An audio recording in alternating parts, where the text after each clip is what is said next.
What is up everyone, the Master League Premier Classic is gonna be live soon, so let's get ready for it. In today's video, I'll take a brief look into the meta and show you some good teams to run. The Master League Premier Classic only has a few restrictions. No mythicals, no legendaries, and no XL Pokemon. Besides that, anything goes. But even though there are so little restrictions, it's a very, very shallow meta with only like 20 to 25 viable Pokemon.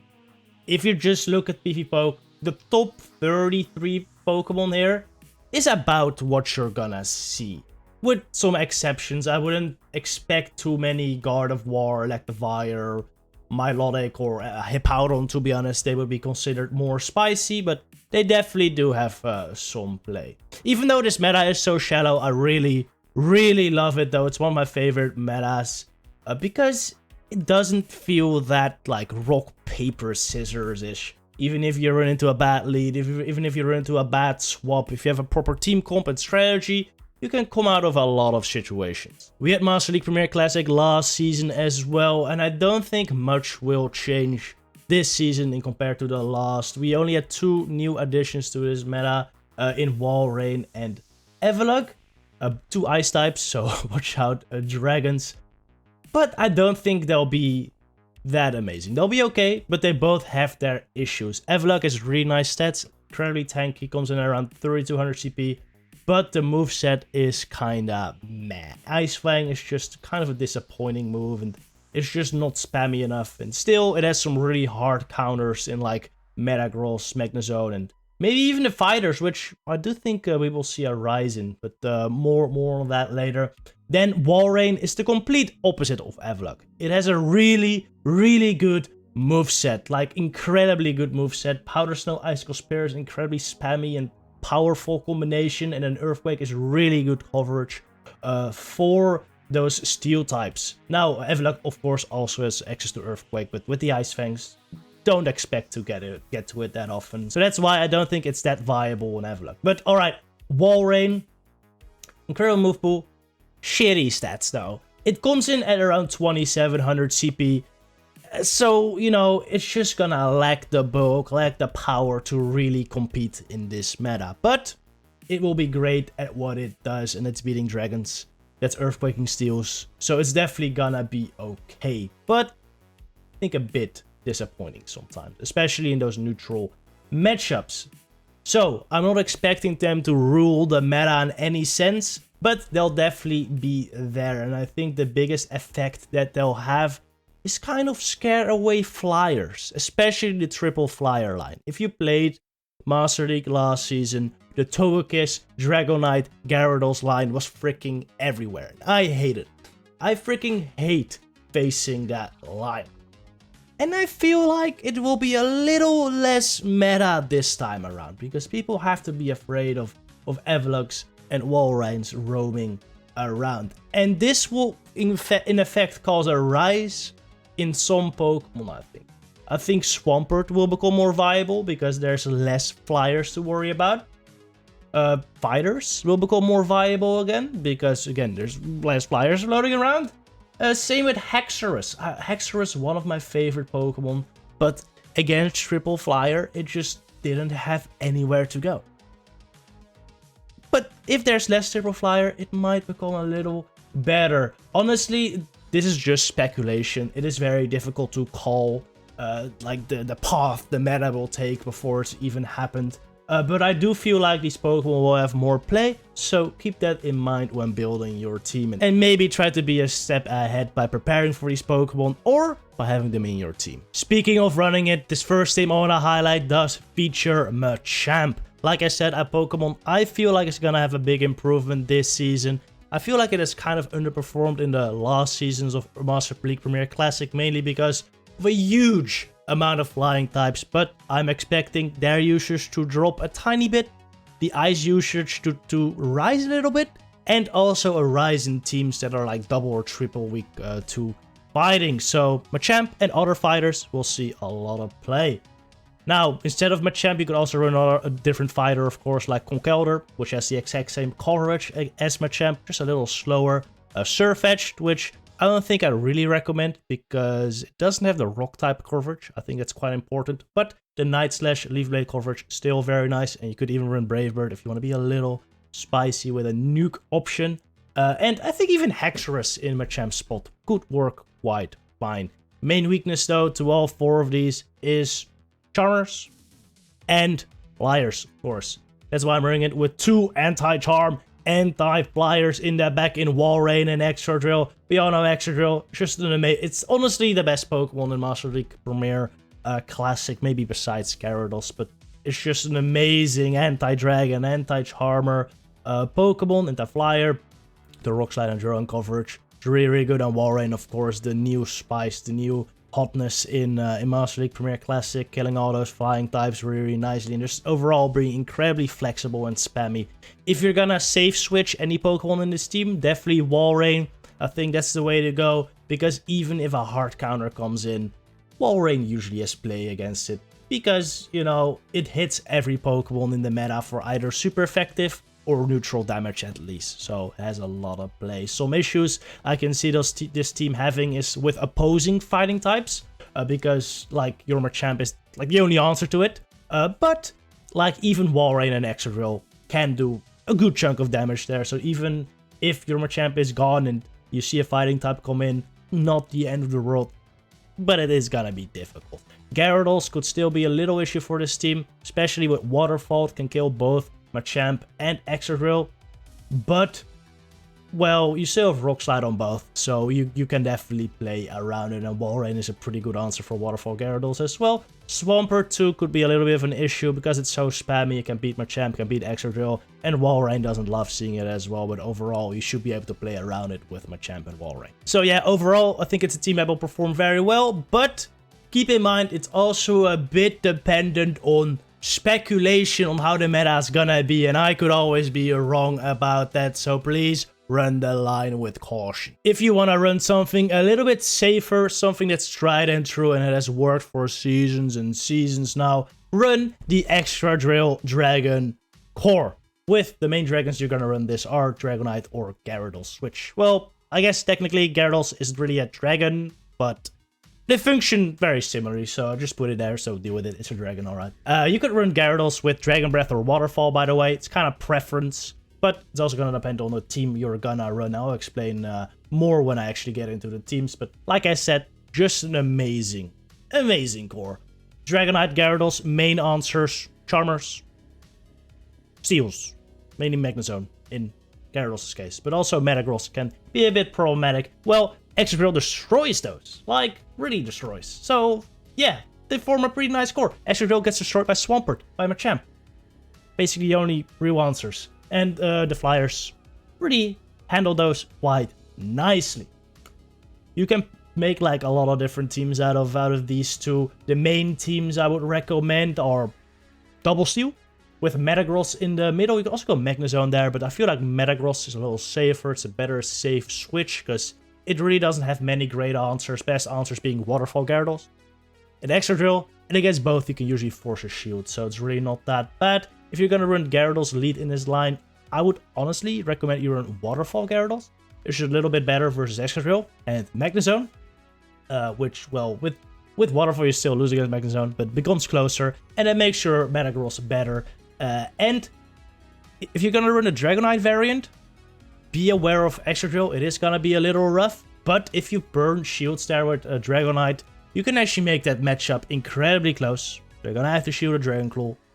And the nice thing is, once that Excadrill is gone, Metagross is usually amazing. Because most Excadrill lead lines are pretty weak to Metagross in the back, so you know what, you're just gonna go off with that thing. So it's really not that bad. Another thing you could consider is running this core with a really good lead. Something like a Snorlax, incredibly neutral lead, can usually force switch advantage if you go like an extra shield down, or against a lot of Pokemon, like a lot of common Pokemon like Gyarados. Excadrill just wins the ones straight up. There you have switch advantage, and Excadrill and Dragonite, or Excadrill and Gyarados with switch advantage, just incredibly strong. And even if you can't force switch with Snorlax, usually you bring the lead like very low health.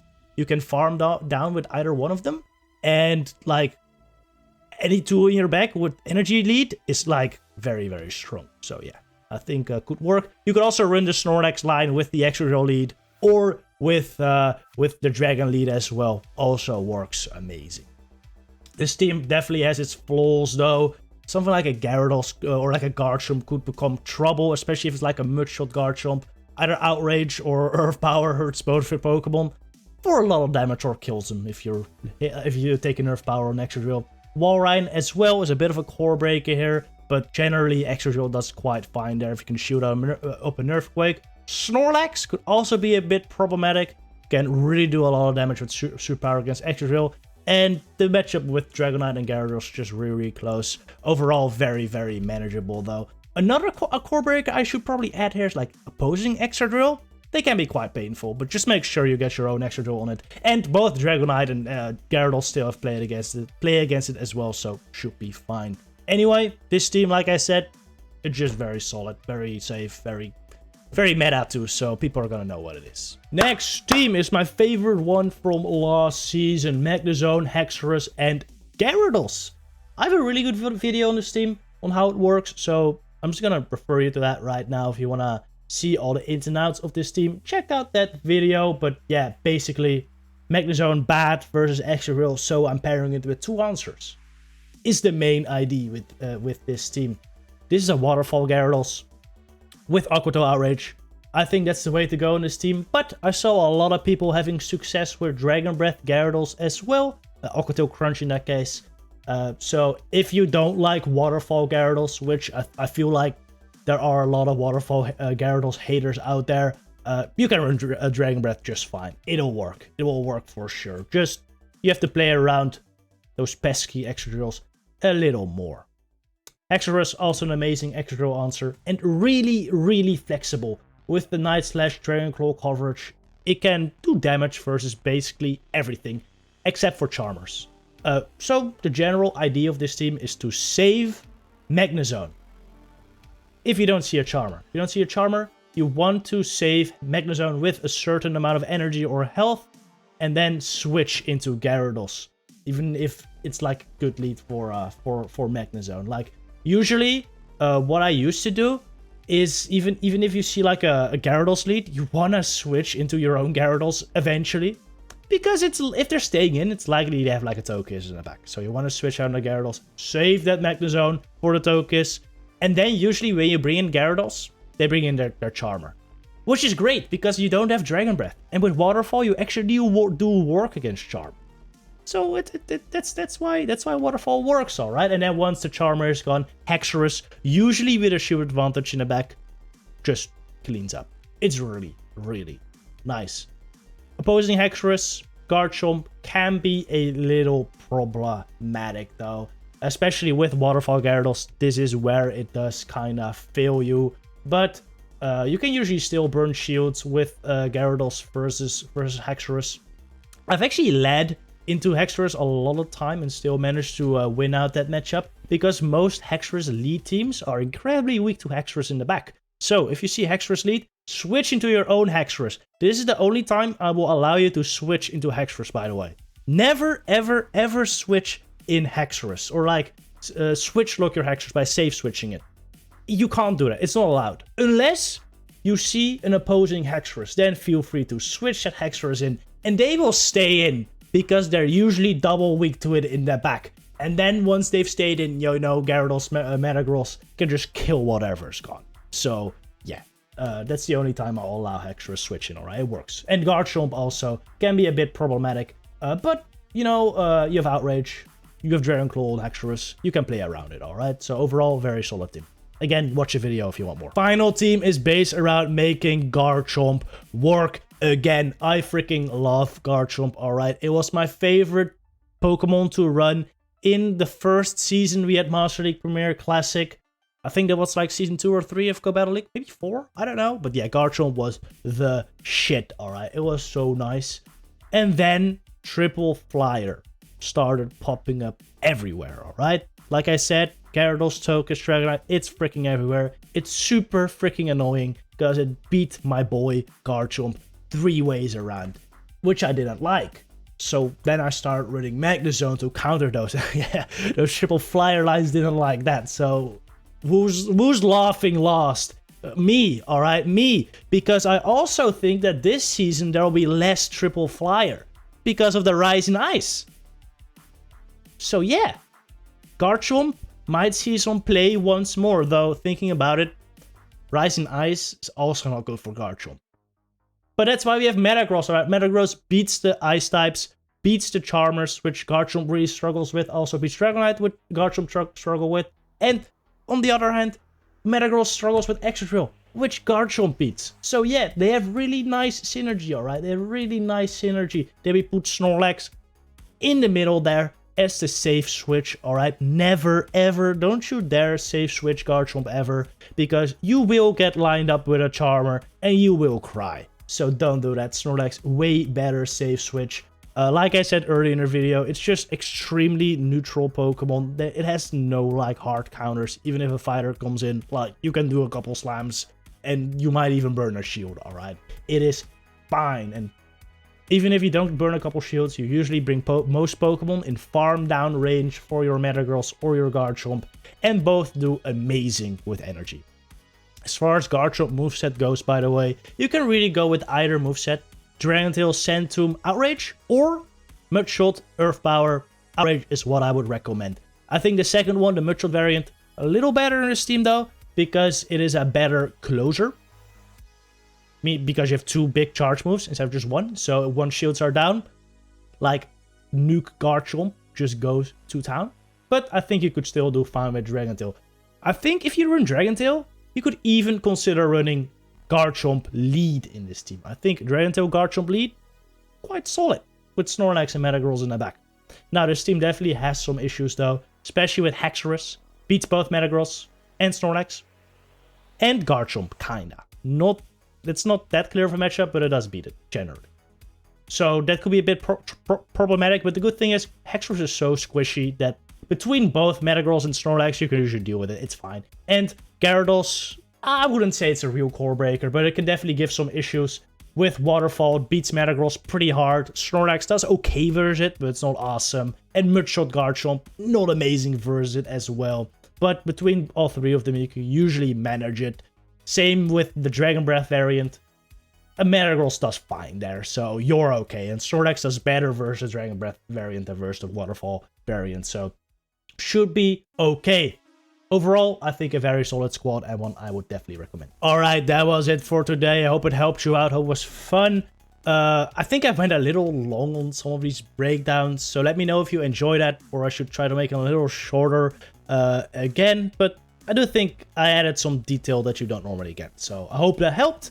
Also, love video tomorrow, and over the next couple weeks, I'll be covering both Master League Premier and Love Cup teams and videos, so let me know which one you want more, alright? So I know which ones to do more. So yeah, let me know which one you like more, and I'll keep that into account, alright? Thank you very much. I'll see you next time. Good luck in your battles, trainers.